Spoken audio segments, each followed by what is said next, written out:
Saludos amigos. En el siglo XIV antes de nuestra era, Isis, Osiris y Horus encarnaron en Egipto con los nombres de Nefertiti, Akenatón y Tutankamón, una historia que fue escondida a propósito y que forma desde entonces parte de los postulados en los que se basan las sociedades secretas.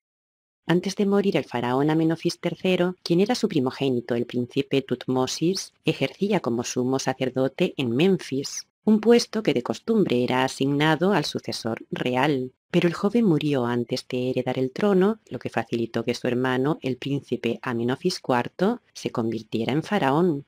La residencia real se encontraba en la ciudad de Tebas, lugar donde se rendía culto, entre otros, a dos principales Anunnaki, Amón y Ra. Pero Amenofis IV comenzó una reforma que sustituyó el antiguo orden establecido de culto y de adoración a muchos Anunnaki por un nuevo orden en el que tan solo se debía rendir culto a Ra bajo el nombre de Atón. Aunque el propio nombre de Amenofis IV comenzaba con la palabra Amón y significaba hágase la voluntad de Amón, cuando inició la reforma lo cambió por Akenatón, que significa útil a Atón. Fue así como Akenatón se convirtió en el 10º faraón de la dinastía 18 en un reinado que se estima entre los años 1353 al 1336, un periodo denominado Imperio Nuevo que se caracteriza por el traslado de la capital de Tebas a la actual Amarna y también por convertir a Atón en el único Anunnaki de culto oficial del Estado. Desde el año 2400 antes de nuestra era, Atón era adorado en todo Egipto con el nombre de Ra, representado con cabeza de halcón y coronado por el disco solar.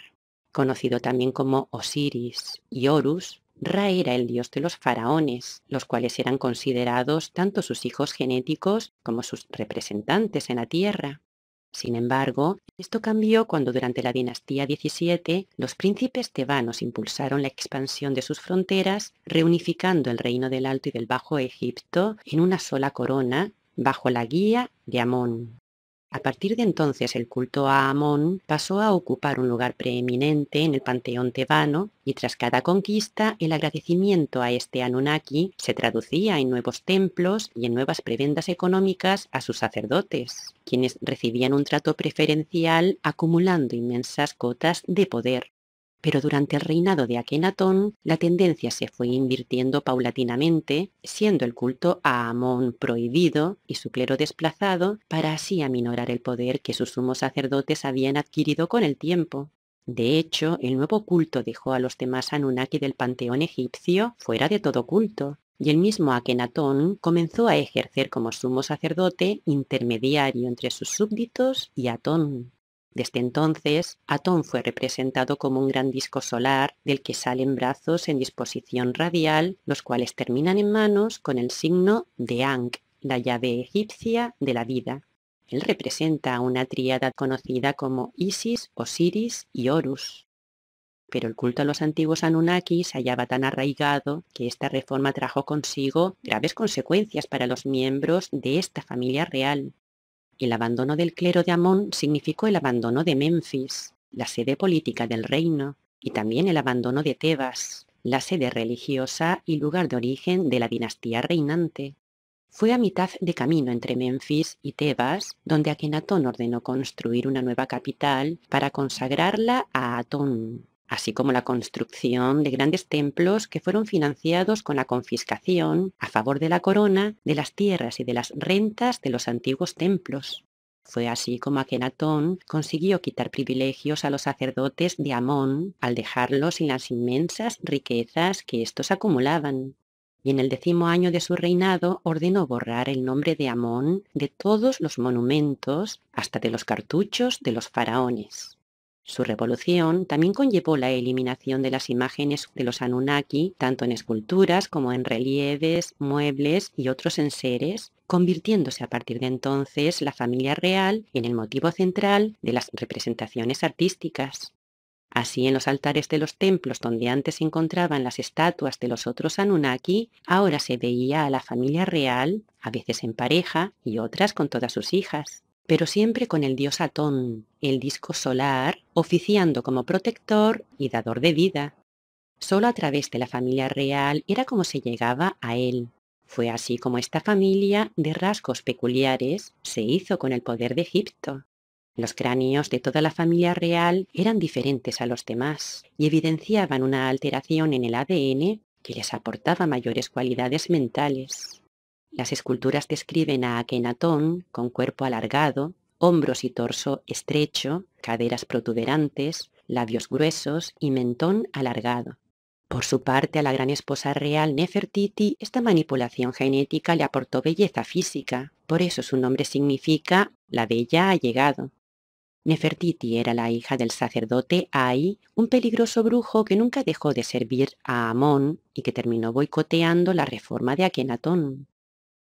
Aunque la pareja real tuvo 6 hijas que se fueron casando con los herederos varones al trono para darles legitimidad, los sacerdotes de Amón, especialistas en crear pestes y enfermedades, causaron que durante el periodo que la familia vivía en Amarna se produjeran importantes pandemias que ocasionó una sucesión de muertes entre los miembros de esta familia.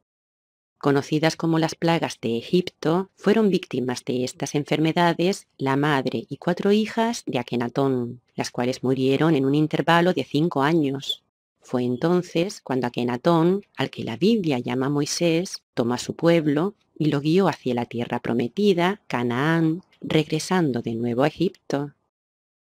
Cuando murió Akenatón, fue Nefertiti quien le sustituyó, alcanzando el rango de faraón y reinando durante al menos 3 años con el nombre de Angeperura Semeneskara. Al igual que su antecesora, la reina Hatshepsut, Nefertiti se convirtió en faraón de Egipto, asumiendo rasgos y nombres masculinos. Hacia el año 1336 se le perdió la pista a Nefertiti, desapareciendo esta por completo de los escritos de los papiros y de los grabados en piedra. Algunas hipótesis hablan de una muerte violenta, pero está comprobado que murió después de su marido, según desvela un dibujo que se halla en una cantera de Amarna y que hace referencia a ella un año después de la muerte del faraón. Pues bien, tras la súbita muerte de Nefertiti, ascendió al trono de Egipto su hijo, un niño que primero recibió el nombre de Tutankamón, pero que tras su muerte fue conocido como Tutankamón o como el rey Tut. El príncipe Tut se encontraba bajo la tutela de su abuelo, el visir Ai, una historia que aparece reflejada en la película de Disney, Aladín. Según el niño se convirtió en faraón, se casó con su hermana Ankhesepaton, la única superviviente de las 6 hermanas, a quien más tarde se le cambió el nombre por el de Ankhesenamón. Debido a la influencia de Ai, una vez Tut fue coronado, celebró un consejo con Amón, donde se ordenó dar donaciones para enriquecer a sus sacerdotes, encargándose también la construcción de nuevas estatuas que representaran a todos los Anunnaki. Se ordenó levantar nuevos edificios en Luxor y restaurar otros templos por todo Egipto, los cuales habían sido saqueados por orden de Akenatón. También dio la orden de reanudar la celebración de los festivales tradicionales, incluidos los relacionados con el toro Apis. Los sacerdotes de Amón no solo volvieron a ocupar sus antiguos puestos, sino que se les otorgó un decreto de protección que aseguraba su estabilidad futura. Fue así como Amón recuperó la supremacía en el panteón egipcio. Pero la decisión más importante que tomó el rey Tut bajo la orden del visir fue el traslado de la capital del imperio de regreso a Tebas. Aunque el rey Tut y Ankhesenamón tuvieron 2 descendientes que podrían haber perpetuado la dinastía 18, murieron de forma prematura.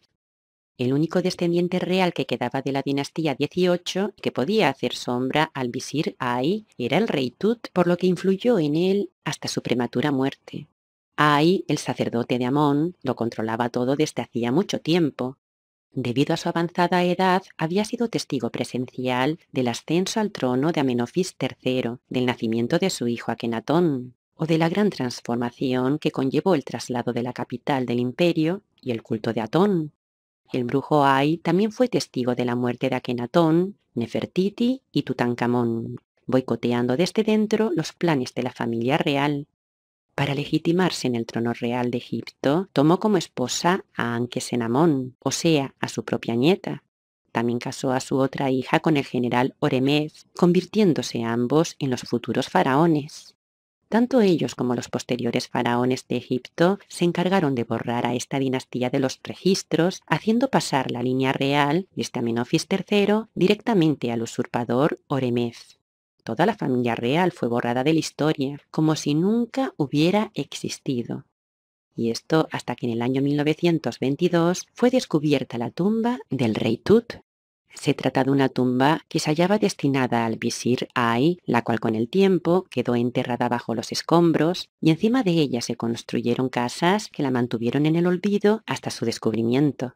Dentro de ella se encontraron más de 5.000 artefactos, incluidos un ataúd de oro macizo, máscaras funerarias, tronos, arcos de tiro, trompetas, varios carros desmontados, sandalias o ropa interior de lino. En esa tumba se encuentra un ejemplar del himno a Atón, un texto que aparece en la Biblia en el Salmo 104 y que comienza así. Eres tú quien desarrolla el embrión en la hembra, quien crea la simiente en el varón, quien da vida al hijo en el seno de la madre. Esto hace referencia a que Atón-Ra es un experto genetista que tiene la capacidad de alterar el ADN. Por este motivo, no es casualidad que todos los miembros de esta familia tuvieran los cráneos ovalados, algo que aparece claramente reflejado en este mural, en donde Akenatón sostiene a su primogénita Meritatón y enfrente se encuentra Nefertiti, quien sostiene en el regazo a su segunda hija Meketatón y a su tercera hija Ankesenamón. Sobre la causa de la muerte del rey Tut, las pruebas genéticas llevadas a cabo a su momia revelaron la existencia de varias cepas del parásito de la malaria, lo que indica que fue infectado de forma repetida. Las pruebas también mostraron que había sufrido una fractura en el pie izquierdo. De hecho, había sustancias de embalsamamiento dentro de la fractura, lo que indica que se trataba de una herida abierta y sin signos de curación, lo que obligó al joven antes de su muerte a usar bastones, los cuales aparecieron en su tumba. Se sugirió que el rey Tut había muerto en un accidente de carro, y esto debido a un patrón de lesiones aplastantes descubiertas en su momia, como es la ausencia de la parte frontal de la caja torácica y de las costillas. Su ajuar funerario también contenía una armadura y arcos y flechas, en cuyo uso el joven había sido entrenado y era un experto. ¿Quién no ha oído hablar de la guerra de Troya y de su protagonista, Aquiles, quien recibió una flecha en el pie y al que se representa llevando las riendas de un carro, luchando contra los príncipes tebanos? Esto se debe a que Troya en realidad era Tebas, la ciudad de las murallas inexpugnables. Al menos esta es la conclusión a la que he llegado después de múltiples investigaciones sobre este tema, llegando a la conclusión de que si los antiguos no nos han contado esta historia como realmente era, es decir, no han identificado a sus protagonistas realmente, ha sido sencillamente porque no les interesaba. Pero eso sí, nos han contado esta historia en la ciencia ficción de miles de maneras diferentes. Porque Tutankamón no solo fue conocido como Horus y Aquiles, sino también como Hércules. Hasta pronto, amigos.